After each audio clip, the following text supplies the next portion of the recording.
नमस्कार। आज हम प्रयोजनमूलक हिंदी 2 बीए द्वितीय वर्ष पेपर क्रमांक 8 चतुर्थ सत्र के लिए इस परिचय के अंतर्गत प्रतिवेदन इस पर आज हम चर्चा करेंगे या अध्ययन करेंगे।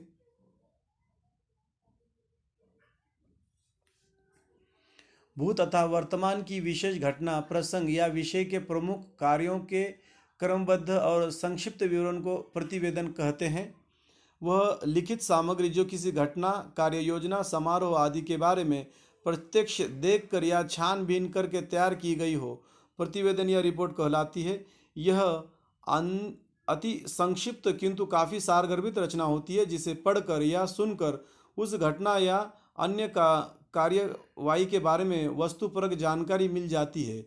इससे किसी कार्य की स्थिति और प्रगति की सूचना मिलती है। प्रतिवेदन अंग्रेजी के रिपोर्ट शब्द के अर्थ में प्रयुक्त होता है। समाचार पत्र के लिए किसी घटना अथवा दुर्घटना का विवरण रिपोर्ट या प्रतिवेदन है। किसी सामाजिक अथवा सांस्कृतिक कार्य के विवरण को भी प्रतिवेदन कहा जाता है।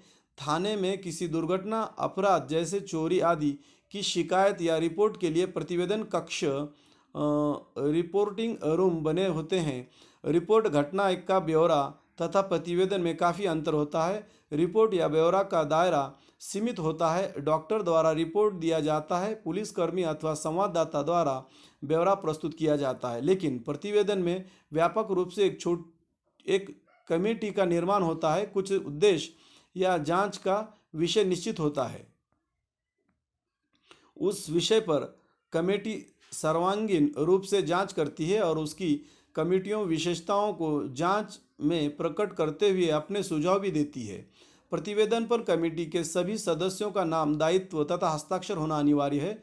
सभी के मत प्रतिवेदन में वांछित हैं। इन स्थितियों में प्रतिवेदन से विवरण, सूचना, समाचार अथवा शिकायत आदि अर्थ लिए जाते हैं। प्रतिवेदन का एक विशेष अर्थ भी है। किसी कार्य योजना, परियोजना, समस्या आदि पर किसी उच्च अधिकारी द्वारा नियुक्त समिति प्रतिवेदन प्रस्तुत करती है, जिसमें उस योजना या समस्या का विस्तृत ब्यौरा प्रस्तुत किया जाता है। यह विवरण गहन पूछताछ तथा छानबीन पर आधारित होता है। अच्छे प्रतिवेदन में घटना, समस्या आदि से संबद्ध तथ्यों का प्रामाणिक तथा निष्पक्ष विवरण होता है। संक्षिप्तता तथा स्पष्टता प्रतिवेदन के अनिवार्य गुण हैं। प्रतिवेदन के निम्नलिखित विशेषताएं। प्रतिवेदन में ऐसी घटना या प्रसंग की मुख्य बातें लिखी जाती है। प्रतिवेदन में बातें एक क्रम में लिखी जाती है। सारी बातें सिलसिलेवार लिखी जाती है। प्रतिवेदन संक्षेपण में लिखा जाता है। बातें विस्तार में नहीं, संक्षेप में लिखी जाती है। चौथी बात, प्रतिवेदन ऐसा हो जिसकी सारी बातें सरल, स्पष्ट हो, उसको समझने में सिर दर्द न हो, उसका एक ही अर्थ और निष्कर्ष हो। स्पष्टता एक अच्छे प्रतिवेदन की बड़ी विशेषता होती है। प्रतिवेदन सच्ची बातों का विवरण होता है। इसमें पक्षपात, कल्पना और भावना के लिए स्थान नहीं है। प्रतिवेदन में लेखक या प्रतिवेदक की प्रतिक्रिया या धारणा व्यक्त नहीं की जाती। उसमें ऐसी कोई बात न कही जाए जिससे भ्रम पैदा हो। प्रतिवेदन की भाषा साहित्यिक नहीं होती, यह सरल और रोचक होती है। प्रतिवेदन किसी घटना या विषय की साफ और सजीव तस्वीर सुनने या पढ़ने वाले के मन में खींच देता है। प्रतिवेदन का उद्देश्य बीते हुए समय के विशेष अनुभवों का संक्षिप्त संग्रह करना है, ताकि आगे किसी तरह की भूल या भ्रम न हो पाए। प्रतिवेदन में उसी कठोर सत्य की चर्चा रहती है जिसका अच्छा या बुरा अनुभव है। प्रतिवेदन का दूसरा लक्ष्य भूतकाल को वर्तमान से जोड़ना भी है। भूत की भूल से लाभ उठाकर वर्तमान को सुधारना उसका मुख्य प्रयोजन है। किंतु प्रतिवेदन डायरी या दैनंदिन नहीं है। प्रतिवेदन में यथार्थ की तस्वीर रहती है और डायरी में यथार्थ के साथ लेखन की भावना, कल्पना और प्रतिक्रिया भी व्यक्त होती है। दोनों में यह स्पष्ट भेद है।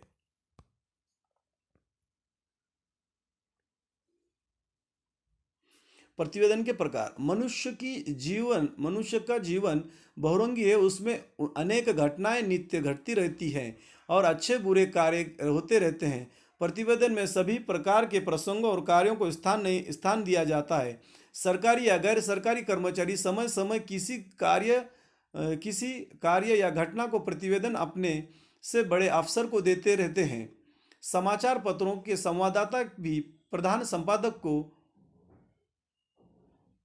प्रतिवेदन लिखकर भेजते हैं। स्कूल के प्रधानाध्यापक भी शिक्षक पदाधिकारियों को अपने स्कूल के संबंध में प्रतिवेदन लिखकर भेजते हैं। गांव का मुखिया भी अपने गांव का प्रतिवेदन सरकार को भेजता है। किसी संस्था का मंत्री भी उसका वार्षिक या अर्धवार्षिक प्रतिवेदन सभा में सुनाता है। इस प्रकार स्पष्ट है कि सामाजिक और सरकारी जीवनी में प्रतिवेदन का महत्व और मूल्य दिन ब दिन बढ़ता जा रहा है। प्रतिवेदन के 3 प्रकार है: व्यक्तिगत प्रतिवेदन, संगठनात्मक प्रतिवेदन, विवरणात्मक प्रतिवेदन।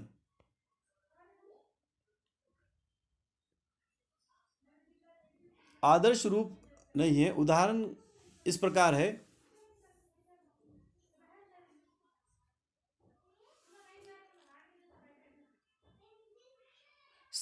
संगठनात्मक प्रतिवेदन। इस प्रकार के प्रतिवेदन में किसी संस्था, सभा, बैठक इत्यादि का विवरण दिया जाता है। यहाँ प्रतिवेदन अपने बारे में कुछ न कहकर सारी बातें संगठन या संस्था के संबंध में लिखता है। यह प्रतिवेदन मासिक, त्रैमासिक, अर्धवार्षिक और वार्षिक भी हो सकता है। एक स्कूल में वार्षिक महोत्सव मनाया गया। इस अवसर पर प्रधानाध्यापक ने निम्नलिखित प्रतिवेदन पढ़कर सुनाया। स्कूल का वार्षिकोत्सव प्रतिवेदन। हमारा स्कूल सन 1930 में स्थापित हुआ था। इस नगर में पिछले 62 वर्षों से शिक्षा का प्रचार करता रहा है। आरंभ में जहां 5 शिक्षक और 50 छात्र थे, वहां आज शिक्षकों की संख्या 30 और छात्रों की संख्या 700 तक पहुंच गई है। यहाँ कला, वाणिज्य और विज्ञान की शिक्षा दी जाती है। शिक्षकों को समय पर वेतन दिया जाता है। ये सभी बड़ी निष्ठा से काम करते हैं। स्कूल में सह शिक्षा की भी व्यवस्था है। लड़कियों की संख्या 250 है। इस वर्ष से सिलाई और कताई बुनाई की शिक्षा भी व्यवस्था की गई है। छात्र इस महत्व से घरेलू उद्योग धंधों में रुचि ले रहे हैं।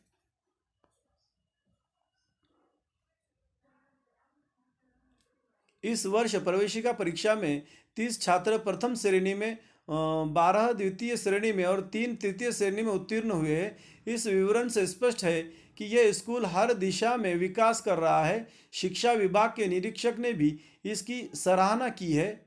दिनांक 20 दिसंबर 2005, विजयपाल सिंह, प्रधानाध्यापक, हरिदास हाई स्कूल। विवरणात्मक प्रतिवेदन। इस प्रकार के प्रतिवेदन में किसी मेला, यात्रा, पिकनिक, सभा, रैली इत्यादि की विवरण तैयारी किया जाता है।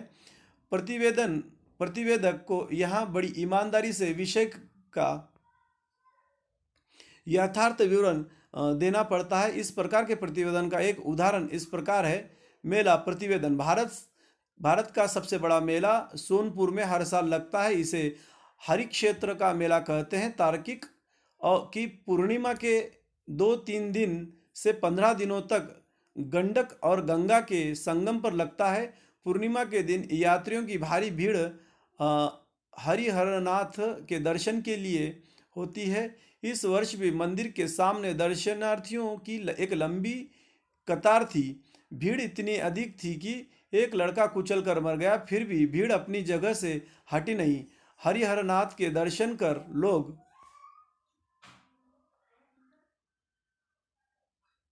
सजी सजाई दुकानों की ओर बढ़े। उनकी सजावट मनमोहक थी। देश भर के व्यापारी आए थे। आसपास के मकानों का किराया अधिक था।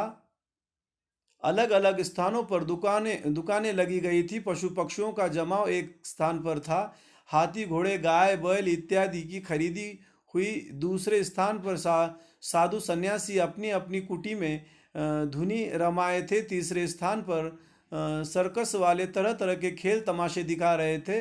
रात में बिजली की रोशनी में सारा मेला जगमगा रहा था। सारा दृश्य मनमोहक था।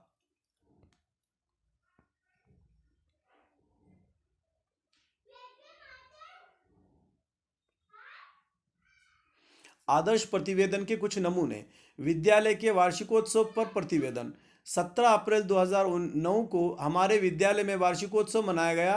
पूरे विद्यालय भवन को दुल्हन की तरह सजाया गया। यूँ तो छोटे बच्चों का कार्यक्रम 2 बजे दिन से ही आरंभ हो चुका था, किंतु मुख्य कार्यक्रम संध्या 5 बजे शुरू हुआ। मुख्य अतिथि प्रोफेसर वाल्मीकि बाबू ने अपने भाषण में इस विद्यालय की कार्य पद्धतियों की जोरदार सराहना की। प्राचार्य डॉक्टर अरविंद कुमार ने शिक्षा के ध्येय और अभिभावकों के कर्तव्यों पर बड़ा ही प्रेरक भाषण किया। सभी कक्षाओं के प्रथम एवं द्वितीय स्थान पर आए बच्चों, विभिन्न खेलों के विजेता एवं उपविजेता टीमों और शिक्षकों को पुरस्कृत किया गया। रंगारंग कार्यक्रम हुए, जिसमें शरद, मनीष, पूजा, शिम्पी, आरती, रुचा, कोमल, निशांत आदि छात्र छात्राओं को विशेष रूप से सम्मानित किया गया। लगभग 10 दिन तक पूरे क्षेत्र में इस वार्षिकोत्सव की चर्चा होती रही। साहित्यिक संस्था ज्ञान प्रसार समिति द्वारा आयोजित दिनकर जयंती पर प्रतिवेदन। इस साल पूरे देश में राष्ट्र कवि दिनकर की जन्म शताब्दी मनाई गई। पाटलिपुत्र की एक साहित्यिक संस्था ज्ञान प्रसार समिति ने रविंद्र भवन में राष्ट्र कवि दिनकर की जन्म शताब्दी मनाई। इस समारोह को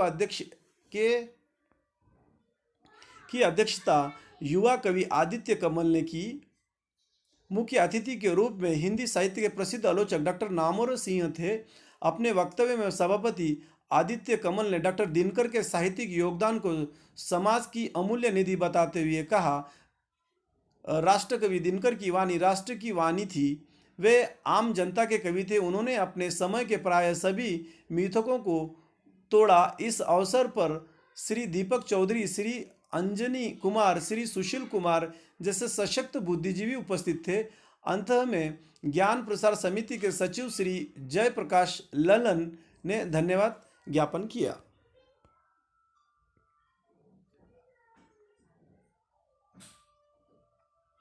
प्रतिवेदन लिखने के लिए निम्नलिखित बातों पर विशेष ध्यान देना चाहिए।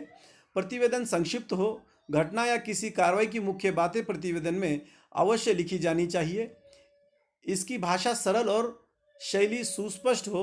विवरण क्रमिक रूप से हो। पुनरुक्ति दोष नहीं हो, यानी एक ही बात को बार बार भिन्न भिन्न रूपों में नहीं लिखा जाना चाहिए। इसके लिए एक सटीक शीर्षक जरूरी हो।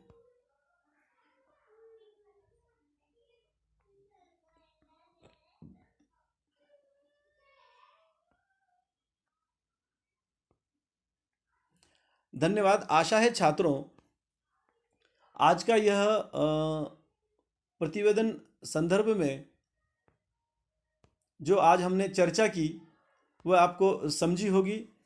जो आज हमने अध्ययन किया प्रतिवेदन संदर्भ में वो आपको समझा होगा। धन्यवाद।